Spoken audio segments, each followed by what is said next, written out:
We focus on history, culture, religion, art, social, and philosophy of Nusantara. Here, in the presence of Nusantara, we were made to be forgotten about the goodness of ourselves. Because negativity seems to be more interesting for us. Now, I'm Sutoyo Raharto and friends assist you to remind you, to awaken you that we still can find the gems of Nusantara. They are the great sights of Nusantara.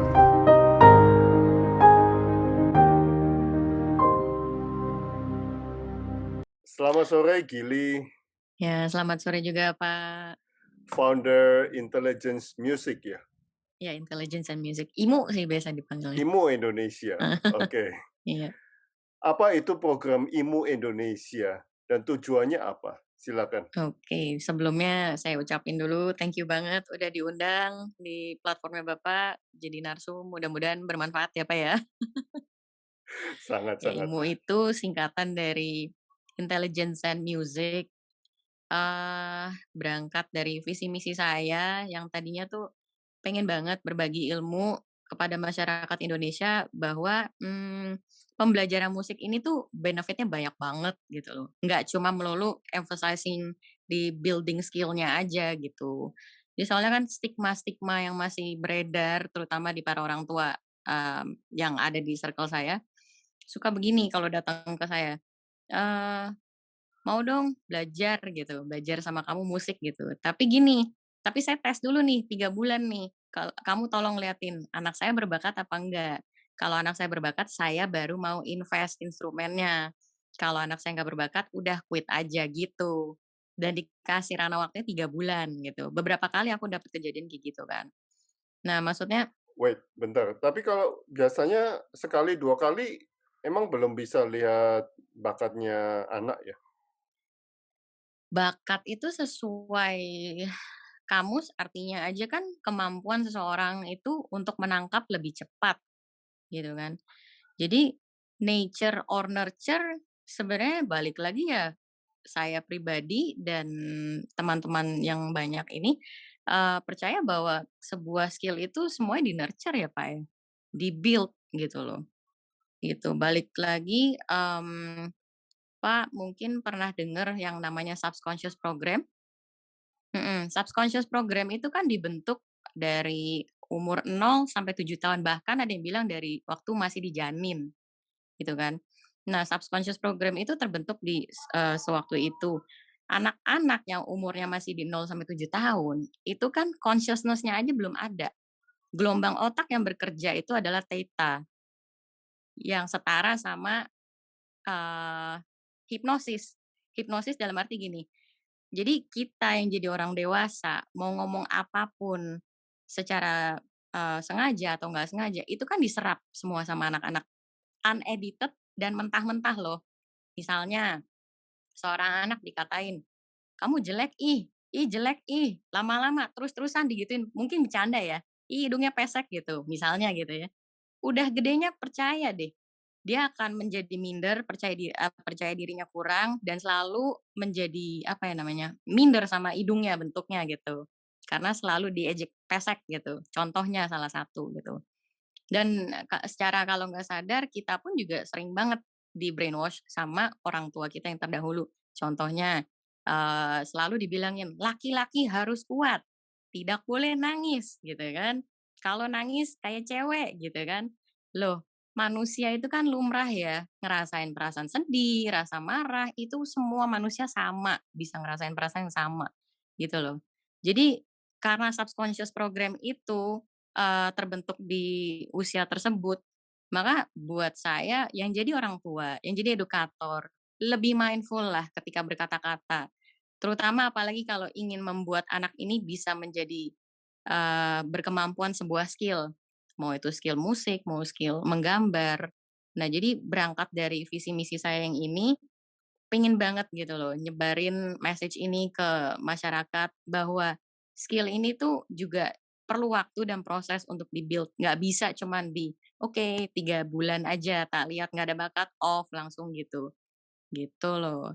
Jadi intinya visi misinya IMU ini, pengen ngasih tahu lagi bahwa belajar musik ini tuh benefit-nya banyak banget secara psikologis, motorik, social emotional, sampai dia jadi manusia yang dewasa pada akhirnya, gitu. Jadi nggak bisa cuman melulu fokus cuman ke, oke skill-nya harus meningkat, itu aja, yang lain nggak diperhatiin, gitu kira-kira. Berarti berapa lama kita bisa tahu bakat itu? Balik lagi, sebuah pembelajaran bisa dibilang berhasil kalau ketiga party ini bekerja sama dengan baik. Orang tua, guru, sama murid.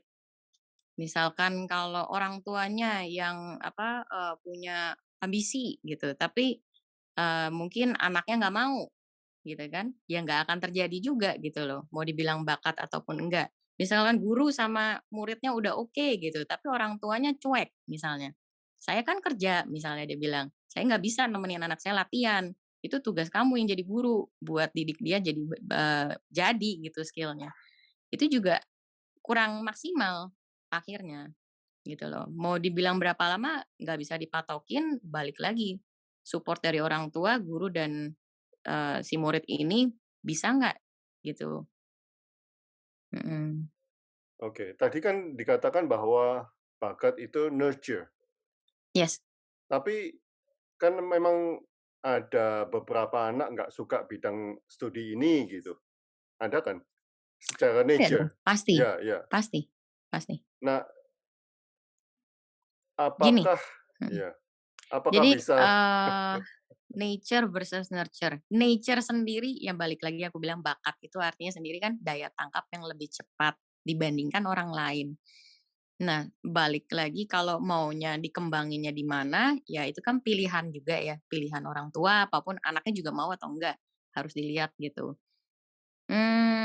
Contohnya sih gini sih, Pak, misalnya ada, kita bilang orang Jepang gitu, dilahirinya di Afrika, bisa nggak bahasa Afrika? Pasti bisa bisa dong? dong. Iya, Nah, iya. bisa dong, itu kan Mhm. di-nurture, tapi kan maksudnya dia kan orang Jepang, kok bisa? Itu semua tergantung lingkungan sih, Pak. Gitu. Jadi kalaupun misalnya mau bilang orang tuanya nggak belajar musik, oke. Tapi saya pengen anak saya bisa belajar musik, ya balik lagi ke support orang tuanya. Exposure musik untuk anaknya ada nggak gitu. Atau cuman yang penting bayar uang, masukin ke kursus musik, ya agak kurang ya supportnya ya, gitu. Nah, untuk Gili sendiri, pernah nggak yang mengalami yang nature-nya nggak bisa musik, ya, lalu di-nurture, berhasil anaknya? Oh, pasti dong, Pak. Orang tua sama sekali nggak ada background musik. Nah, tapi saya ini, berangkat dari, mendapatkan parenting yang cukup keras gitu, dari ibu terutama gitu. Yang namanya belajar musik ketika nggak di-support dengan baik, ya akhirnya jadi trauma juga. Gitu. Tapi pada akhirnya saya juga berbalik lagi bisa menjadi lebih cinta lagi sama musik karena saya berasa ya music itself help me go through a lot of things gitu loh. Mhm. Nah, ada nggak yang sis ya, maksud saya siswanya Gili yang dididik, yang nggak punya bakat, nggak nature-nya nggak ada background musik, tapi berhasil gitu? Siswa, Ada murid-murid? sih, Pak, Oh, ada sih, ada? Pak. Tapi Oke. orang tuanya cukup suportif gitu. Meskipun mereka nggak bisa musik, tapi mereka sangat suportif. Mungkin temenin anaknya ke konser atau, eee, ngasih lihat-lihat pertunjukan musik banyak gitu. Jadi di-expose sama banyak pertunjukan musik. Butuh berapa lama? Lebih lebih lebih lama daripada yang sudah punya bakat musik? Mmm, biasanya? soalnya di sini saya maksudnya lebih ke, daya tangkap ya, Pak, ya, bukan bakat musik ya. Ini saya sendiri juga punya pengalaman anak murid, orang tua nggak punya background musik sama sekali, tapi memang anak ini daya tangkapnya luar biasa. Jadi, baru sekitar 2 3 tahun belajar musik, tapi progresnya luar biasa gitu. Mhm. Well, it depends 3 faktor itu berarti ya? Yes, betul. Oke, wow. Nah, apa itu mindful music teaching? Mindful music teaching.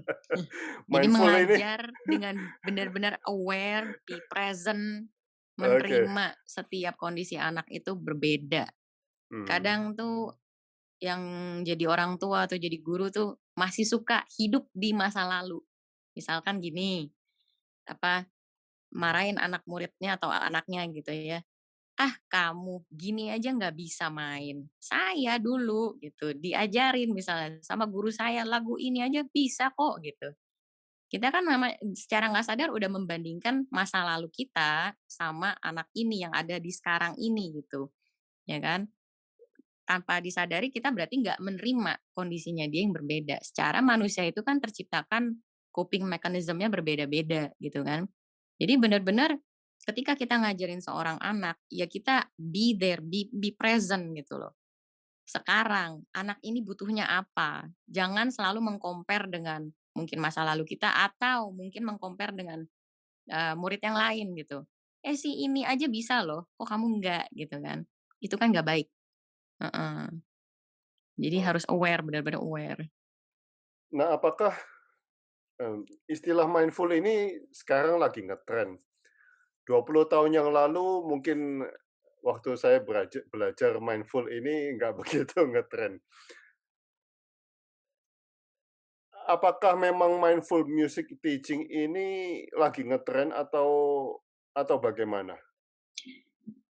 Atau memang Soal ngetren sih, mungkin ngetren karena ini ya, Pak, ya, sekarang banyak banget kelas-kelas yoga, kelas apa, mindfulness gitu kan ya.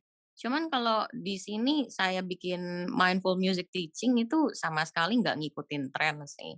Cuman lebih ke ajakan untuk para edukator musik bahwa, "Yuk," gitu, "lebih mengerti yuk," apa, bahwa kalau mengedukasi seorang anak itu jangan melulu emphasizing skill-nya. Skill penting iya, tujuan utama orang tua, apa, mengirimkan anaknya kepada kita kan untuk belajar skill musik tentunya. Cuman, beside itu masih banyak banget yang perlu kita kembangin dan perlu kita guide pelan-pelan, supaya anak bisa menjadi perkembangannya lebih maksimal gitu. beside ngajarin musik, apa faktor lain yang Anda ajarkan ke siswa-siswa atau murid-murid itu? Eee, self awareness, Pak. Ngerti akan diri sendiri. Mhm. Oke. Aha, Perasaan. Jadi di oke. mana saya itu kalau selalu mulai sebuah lesson, terutama anak-anak ya, saya selalu bakal tanya, "How are you?" Gitu. Dan jawaban yang saya pengen denger itu nggak simply cuman, "How are you?" "I am fine, thank you." Gitu kan textbook banget kan ya. Nah jadi, "Just tell me, whatever you feel today, just tell me." Saya selalu kasih, sharing screen, terutama sekarang kan lagi pembelajaran online ya, sharing screen dengan emo, berbagai berbagai macam emo. Saya kasih waktu untuk mereka berpikir, "Apa ya yang saya rasakan hari ini?" Gitu. Karena kenapa, Pak? Self awareness ini dengan mengerti emotion kita sendiri dari kecil, itu penting sekali. Supaya kelak kalau dia bisa mengerti perasaannya sendiri, dia pun juga bisa menumbuhkan empatinya terhadap orang lain, gitu. Wow, pertanyaan saya jadi panjang ini. Mengerti perasaannya dia sendiri. Ya, betul. Apa yang dimaksudnya di sini? Apakah ada Gini, orang yang nggak mengerti perasaannya sendiri? oh ada, ini Oke, resonate banget sama childhood saya sendiri.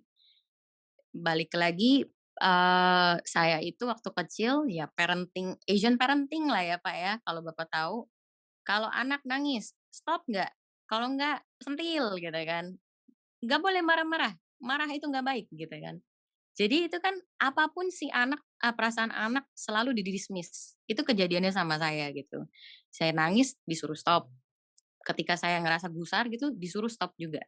Akhirnya pada waktu saya dewasa, itu ketika saya merasakan perasaan seperti itu, saya tidak tahu harus gimana mengkomunikasikannya. Malah jadi emosi yang apa ya namanya, ter-build Bendung, up jadi kayak terbendung. ticking bomb. Oh, oke. Ticking bomb. Karena saya nggak tahu gimana cara mengkomunikasikan perasaan tersebut gitu. Nah ini ternyata penting sekali, anak-anak itu harus diajarin kalau memang dia lagi happy, "Oh kamu happy ya, karena apa? Karena ini." Kalau misalkan dia sedih juga, oke, it's okay to be sad gitu loh. Jangan maksudnya di-dismiss, "You nggak boleh sad, stop," gitu, "nggak baik," gitu, "it's a negative." No no, justru it's okay, kasih tahu mereka it's okay. Dan gimana caranya nanti mereka pada akhirnya bisa meregulasi emosi mereka sendiri, gitu. Apa yang Gili lakukan pada saat perasaan itu dibendung? Apa ticking bomb? Apa? Oh, maksudnya saya pribadi? Atau main piano sebagai pelampiasan? Mmm, Kalau untuk saya pribadi, saya cari sport sih, Pak, sih. Untuk Oke, yang sport. maksudnya meredakan meredakan ticking bomb itu. Oke Mmm. oke.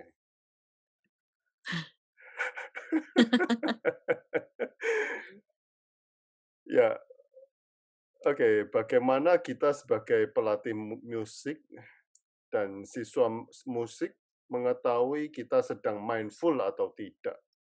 Silakan. Ya itu, pertamanya yang tadi saya bilang, aware bahwa anak ini tuh anak, dia ada di present sekarang.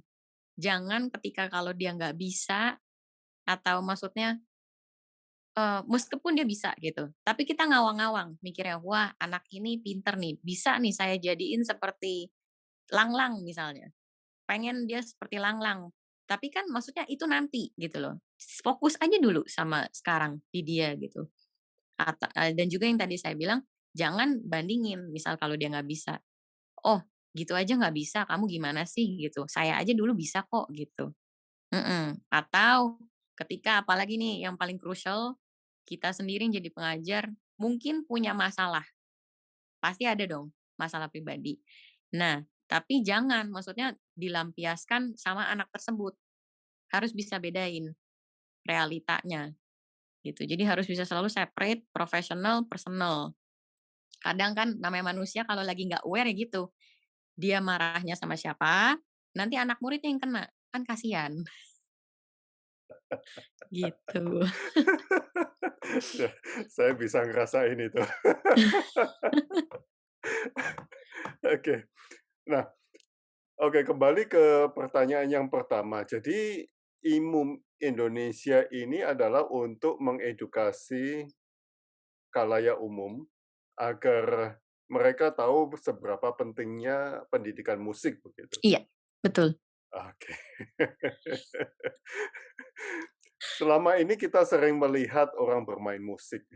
Jika kita lihat lebih dalam, apa sebenarnya yang perlu dipelajari agar berakibat baik untuk kehidupan dari sisi pemain dan sisi pendengar? Silakan. Nah, itu dia tuh. Itu yang pengen saya spread nih, gitu. Jadi maksudnya taking music lesson banyak sekali yang bisa kita petik. Balik komitmen, bersabar, proses, waktu, itu semua variabel yang penting dalam membentuk sebuah skill. Itu akan resonate di kehidupan mereka kelak.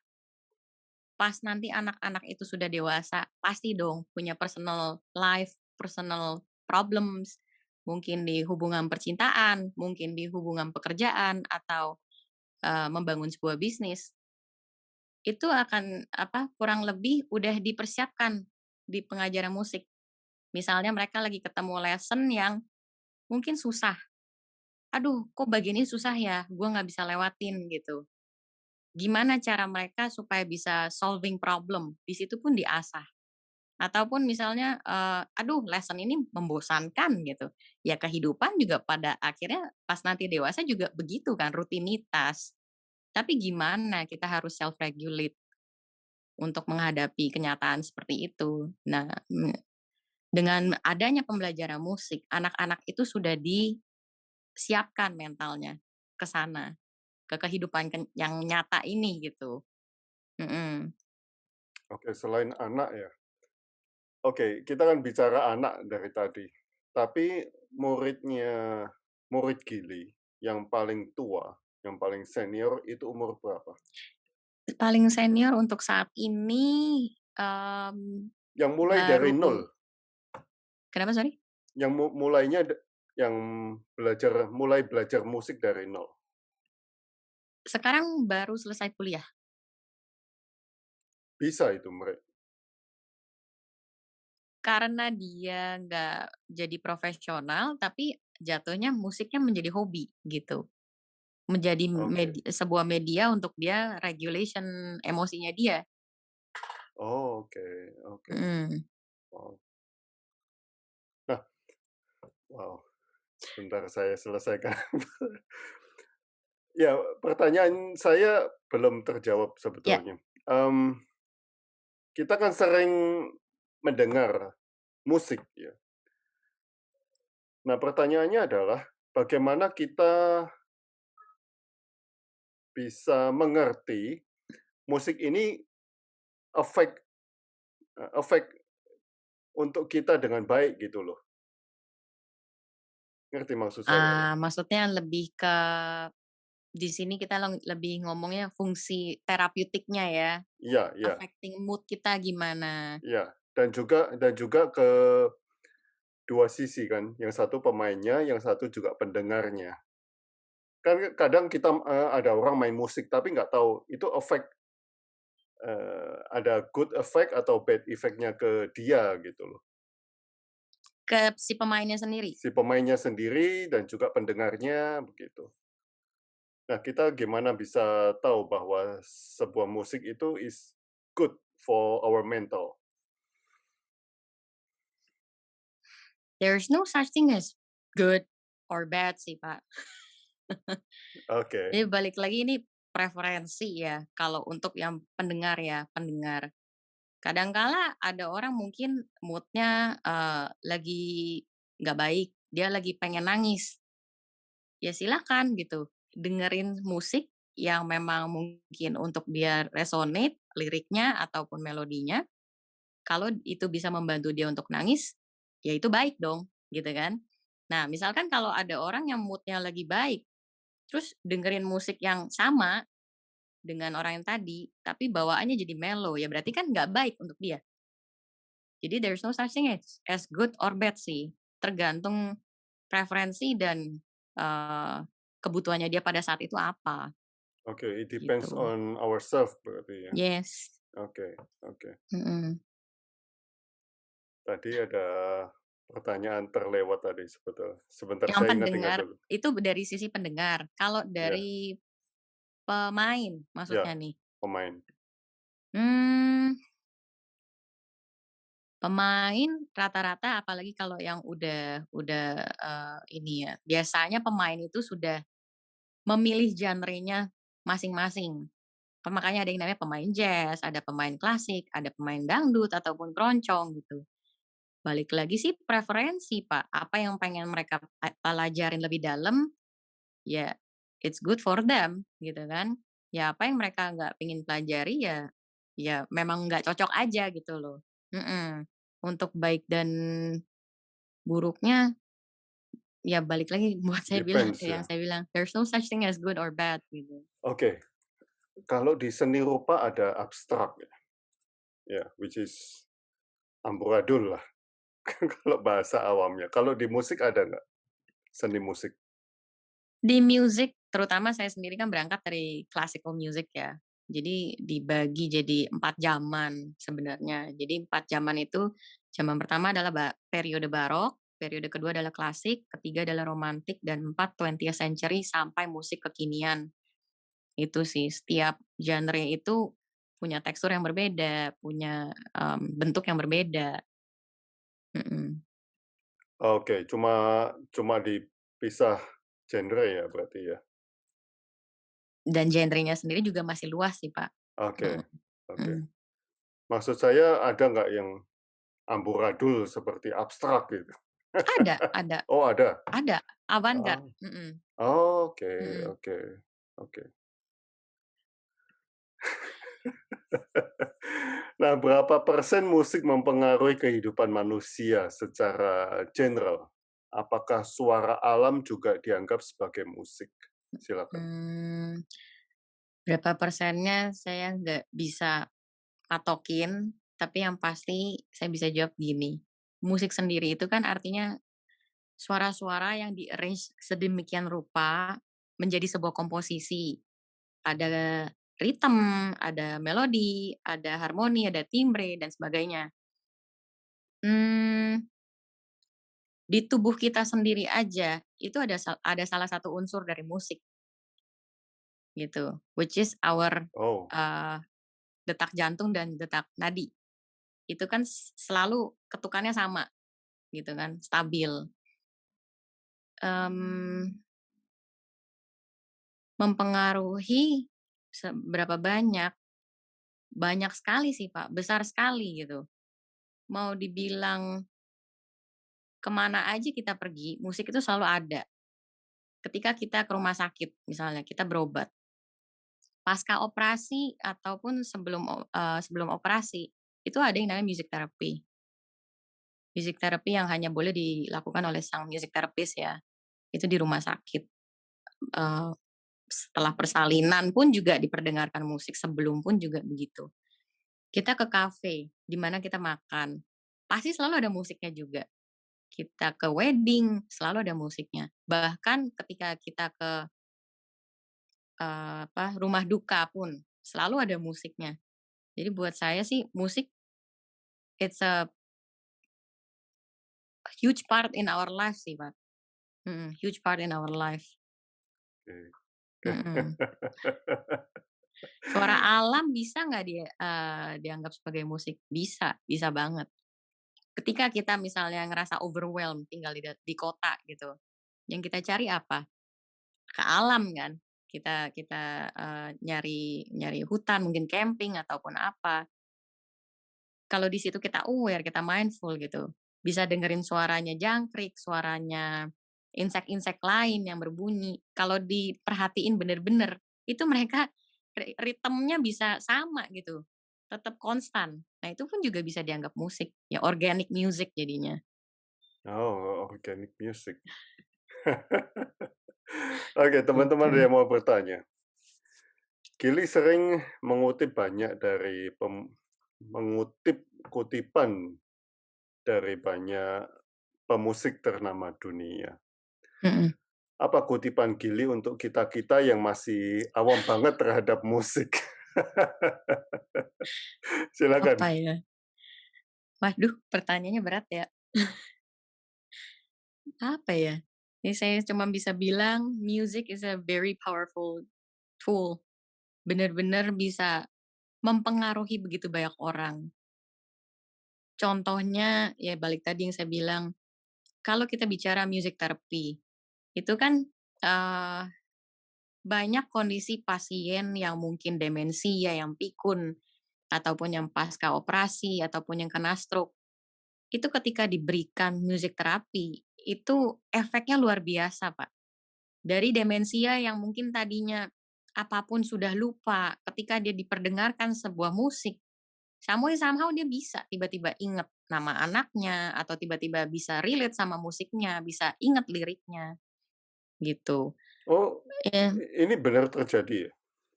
oh iya, Pak, makanya Oh, heeh, oke. makanya dari IMU sendiri, pengen banget ngenalin profesi music therapist dan profesi yang lain pun juga. Jadi, karena stigma begini masih banyak yang seperti ini. Maksudnya kalau kamu nggak pinter, ya paling kamu enak jadi edukator musik. Kalau kamu pinter banget, jago, kamu baru bisa jadi performer di bidang industri, gitu, segmen industri maksudnya. Tapi ternyata nggak begitu. In between masih banyak profesi yang bisa digeluti. Ada yang namanya psikolog musik, ada yang namanya terapi musik, ada yang namanya musikolog, ada yang namanya komposer. itu masih banyak sekali gitu loh. Jadi nggak cuman either one or this gitu loh. Mhm. Nah, saya juga beberapa Wow. kali bicara sama narasumber di IMU, ada salah satu, dia pun bekerja di RSJ. Sebagai apa? Sebagai musik terapis, musisi toh. Gitu. Nah, IMU ini kan baru dibuat ya? Ya, Ya. Sebetulnya kejenuhan permasalahan di dalam apa, edukator musik, Gili sebagai edukator musik ini sudah ditimbun berapa lama sampai menciptakan IMU? sudah ditimbun berapa lama? Waduh, sebenarnya kalau untuk itu sih, saya sendiri mulai ngajar itu dari 2007 ya, kalau nggak salah. 2007 ya, bener 2007. Turning point saya itu kalau nggak salah di 2016. Pada saat itu, saya melakukan hal yang sama edukator yang kebanyakan gitu. Maksudnya simply hanya transfer ilmu, nggak memperhatikan yang lain, psikologis anak seperti apa saya nggak pusing, yang penting saya taunya materi musik ini harus tersampaikan pada hari ini, gitu. Nah, saya gunakan cara Setelah yang sama. 9 tahun itu? Saya Oh, gunain cara yang sama ke berbagai murid. Sedangkan balik lagi setiap murid itu kan berbeda. Sampai pada akhirnya itu saya nggak sadar bahwa kebanyakan dari anak-anak saya itu ternyata, eee, bisa dibilang mempunyai special needs traits. Hmm. Nah, special needs traits ini kan sangat luas ya, nggak bisa cuman dibilang, oh autism atau apa gitu, masih banyak, masih luas banget gitu, gitu. Dan di sana saya ngerasa frustrasi dengan cara yang saya pakai sama terus, kenapa si anak nggak bisa berkembang dengan maksimal. Saya frustrasi, anak pun frustrasi, gitu. Pada akhirnya saya cari workshop lagi, gali ulang lagi, lebih dalam tentang psikologi perkembangan anak, psikologi human behavior, dan sebagainya. Dari sana saya baru, oke, saya turunin ekspektasi saya, karena setiap anak berbeda, nggak akan saya pukul rata lagi, gitu. Dan message ini pengen banget saya sebarin karena ternyata teman-teman edukator yang lain merasakan hal yang sama. Mhm, gitu. iya, itu terjadi di edukator lain, bidang lain Yes, juga, ya. mhm, Kita terlalu idealis kadang-kadang, yes, betul, ya. Aha. mhm, mmm, Itu terjadi pada saya juga. Maksudnya ah, terjadi pada teman-teman saya. Saya udah tahu kalau terlalu idealis, ya itu kita stres sendiri, depres sendiri. yes, betul. Harus turunin ekspektasi, Pak, karena Iya, setiap orang betul itu betul. berbeda. Mhm. Wow. Nah, apa yang terjadi setelah setelah apa, kalian depres itu kan stuck, nggak ada perkembangan di dalam pembelajaran musiknya kan? Iya, si anak datang les udah mukanya jelek gitu kan, tanpa happiness gitu kan, padahal kan tujuan kita belajar musik itu kan untuk bikin diri happy kan. Nah, makanya kenapa ini pembelajarannya malah jadi dua belah pihak nggak happy gitu kan. Si anak frustrasi, saya pun juga waktu itu juga, aduh pengen quit deh rasanya gitu. Pengen ganti profesi gitu, jadi penjual apa kayak gitu. Ya kan. Ya ketika saya udah ikutin workshop, saya lebih ngerti lagi, yaitu yang paling penting empati, lebih mindful lagi, lebih aware, jangan banding-bandingin kondisi anak yang kita ajarin pada saat ini dengan kondisi orang lain ataupun kondisi kita dulu. Kan udah nggak sama, udah berbeda gitu. Mhm. Wow. Dan setelah merubah metode pembelajaran, apa yang didapat? Saya jadi pengajar pun jauh lebih happy, anak-anak pun jauh lebih happy pas datang terlihat mereka tuh udah ini kelas yang ditunggu-tunggu gitu loh. Heeh, Wow wow iya. wow. gitu.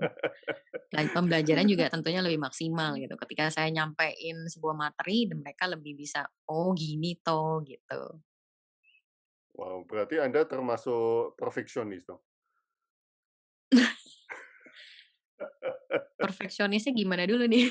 Terlah kebanyakan edukator kalau udah idealis, wah itu pasti perfeksionis juga. Dulunya iya. Nggak Iya, fleksibel sih lebih tepatnya sih. iya, iya, Ya iya. itu, selalu idealis, "Gue aja bisa kok, masa kalian enggak?" Gitu. Padahal kan nggak begitu. Heeh. Kita cuman ingatnya transfer ilmu, tapi nggak transfer cintanya itu. Selalu lupakan itu. Makanya, ya ini deh Pak yang pengen saya sebarin ke teman-teman, Wow. gitu. Oke, thank you Gili Iya, thank you atas juga Pak. waktunya untuk Iya, sharing-nya. thank you juga udah diundang jadi narsum. Mudah-mudahan bermanfaat Boleh ya. nanya, boleh nanya. Oh, silakan, silakan. Silakan Pak Hema. Ya, ini mau nanya, Iya Pak, kalau monggo. misalnya ada seseorang itu dia yang mungkin yang disebut apa otodidak ya, dia Ya, nggak pernah belajar, tahu-tahu dia bisa itu masuk yang mana? masuknya mana gimana Pak? Boleh dielaborate? Ya, nggak maksudnya itu apakah dia itu punya bakat ataukah dia hanya muncul pada saat-saat tertentu gitu. Kalau ortodidak itu kan berarti orangnya tersebut sudah punya keinginan ya, keinginan untuk belajar. Makanya dia cari tahu dan sesusah apapun tetap dijalanin sampai akhirnya bisa. Nah, bedanya otodidak sama sama ngambil pengajaran atau enggak, bedanya yang ortodidak yang pasti udah enggak terlalu terstruktur. Kalau kita punya pengajar, kita punya guru, itu kan pembelajarannya pun lebih terstruktur, Pak. Tahu Hmm. dari A kita belajarnya ke B, setelah B kita lanjutnya kemana. Gitu sih, Oh. Pak. Jadi kalau untuk bakat, ya bisa dibilang berarti Bapak ini daya tangkapnya sudah lumayan cepat ya dibandingin orang lain yang masih awam sama musik gitu. Tinggal dikembangin aja sih, Pak. Mhm. Gitu. Oke. Mudah-mudahan menjawab ya, Pak, ya. Ya, terima kasih. Iya, sama-sama, Pak. Oke, thank you Gili untuk waktunya, Iya, thank you untuk juga, sharing-nya. Pak. Iya, We have thank to meet you. someday. Iya, oke. Amazing. Nah, Boleh leave Gili. oh iya, oke. Yeah. Makasih, Thank Pak. you so Yo, much. thank you. Thank you. Yo, bye. Bye bye.